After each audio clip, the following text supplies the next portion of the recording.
مشاهدينا الكرام، في المكتب الإداري الخاص بضمران سنتر نلتقي بالأستاذ محمد عبد الجليل جازم، مدير التسويق وممثل إدارة ضمران سنتر، لحفل توزيع جوائز التي أعلنوا عنها، واليوم وفوا بهذا الوعد.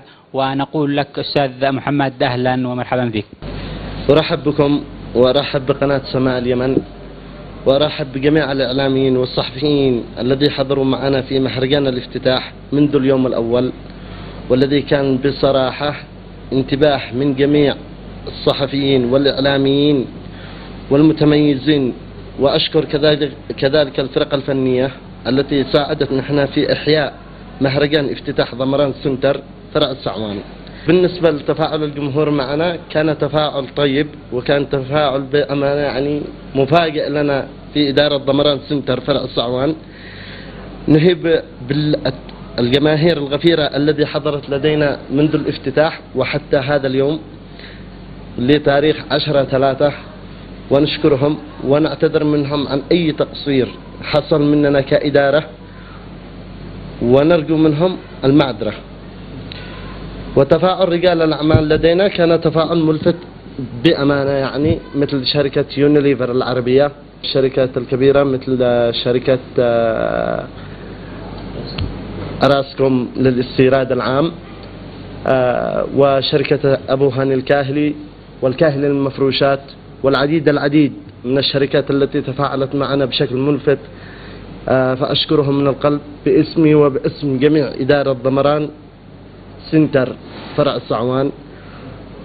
وإدارة المركز تهيب كذلك بأنها استطاعت وبحمد الله بتوظيف أكبر عدد ممكن من الأيادي العاملة. طيب أستاذ محمد، يعني وعدتم بتقديم جوائز كبيرة للجمهور، واليوم يعني في اليوم العاشر وفيتم بذلك من خلال توزيع الجوائز على مجموعة كبيرة يعني من الفائزين، سواء هنا في سعوان أو في الفرع الموجود في عطان يعني في الستين.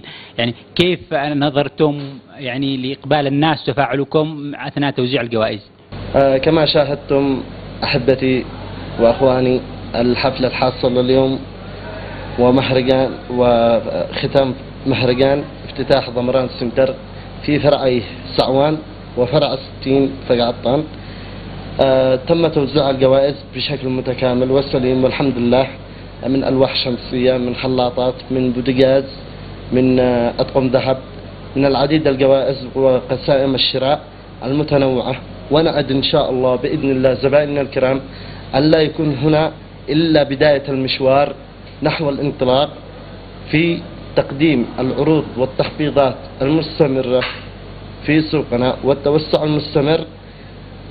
وسياستنا المعتمدة في إدارة التسويق لإدارة ضمران هو أن يكون هناك فعاليات إضافية نضيفها في كل مرة عن الفعاليات الماضية، وبإذن الله لن نخيب ظن جميع عملائنا وزبائننا، وأن يعني نستقطف جميع الفئات والطبقات، من الطبقة العليا والطبقة الوسطى والطبقة السفلى الذي رواتبهم محدودة جدا، وأن تكون عروضنا خاصة ومناسبة للجميع.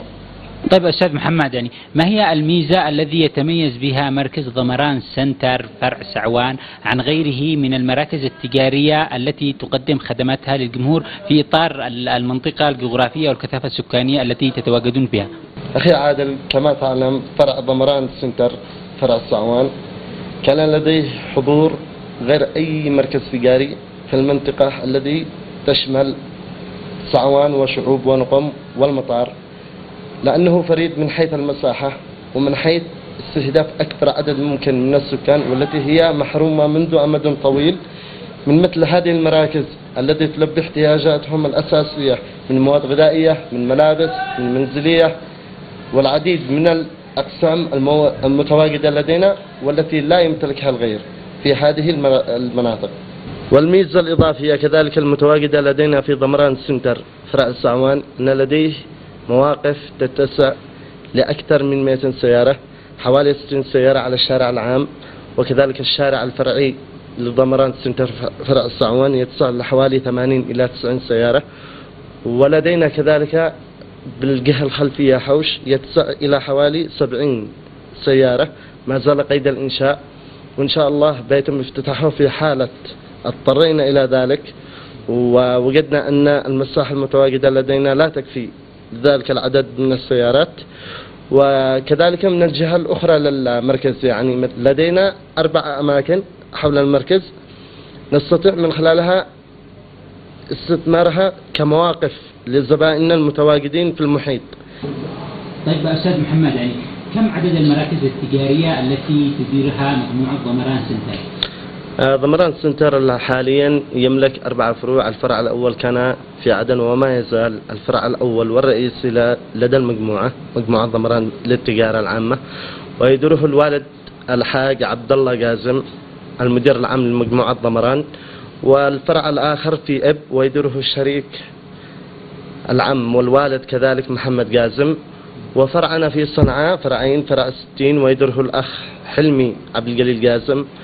وفرعنا الجديد هذا في صعوان الفرع الرابع الذي تم افتتاحه من قبل 10 أيام، والذي سيكون بإذن الله فاتحة خير وبداية انطلاقة جديدة لمجموعة ضمران للتجارة العامة. طيب يعني ما هي الرؤية التي اعتمدتها إدارة ضمران سنتر يعني للسياسات البيعية والتسويقية خلال المرحلة القادمة؟ أؤكد لك أخي عادل أن الرؤية المستقبلية لمجموعة ضمران التجارية هي أن تقدم الخدمة المتكاملة لعملائها، بحيث تكون الاحتياجات الأساسية للزبون والعميل يقتنيها من ضمران سنتر من أي فروع من فروعه. احتياجات الأساسية للبيت والاحتياجات الأساسية للفرد تكون من نفس المكان ومن نفس وكذلك الجانب الترفيهي لهؤلاء العملاء والزبائن، بحيث يكونوا بإذن الله راضيين ونشعر يعني ونرسم الابتسامة على وجيههم وعلى وجيه عوائلهم.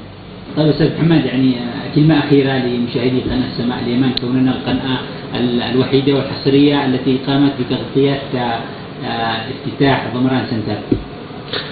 نرحب بكم بقناة سماء اليمن وبالأخ عادل القدسي وبالأخ بلال زايد على حضورهم وتغطيتهم هذه الفعاليات مني ومن مديرنا في فرعنا الجديد الأخ فهمي عبد الجليل قاسم وجميع العاملين والموظفين والموظفات.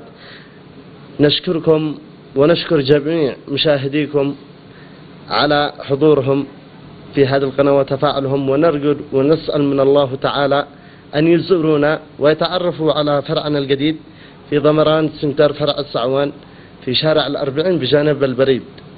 إذا أستاذ محمد نشكرك على هذه المقابلة التي أجريناها معك، ونتمنى أيضا اللقاءات المستقبلية بافتتاح الفروع الجديدة التي ستفتتحونها بإذن الله في أماكن أخرى ومحافظات أخرى، وأيضا المهرجانات والفعاليات التي ستقومونها لتنشيط المبيعات بمختلف فروع الضمران في الجمهورية. شكرا كثيرا لك. أشكركم جزيل الشكر قناة سماء اليمن، وباسم إدارة ضمران للتجارة العامة يمثلها الأخ فهمي عبد الجليل قاسم، ورئيس مجلس الإدارة الوالد عبد الجليل قاسم والحاج عبد الله قاسم المدير العام. أحييكم من القلب إلى القلب، وأحيي جميع مشاهديكم، ولن نتواصل دائما إن شاء الله، ولن نقتطع عنكم ولا تقطعونا منكم. حياك الله أخي عبد.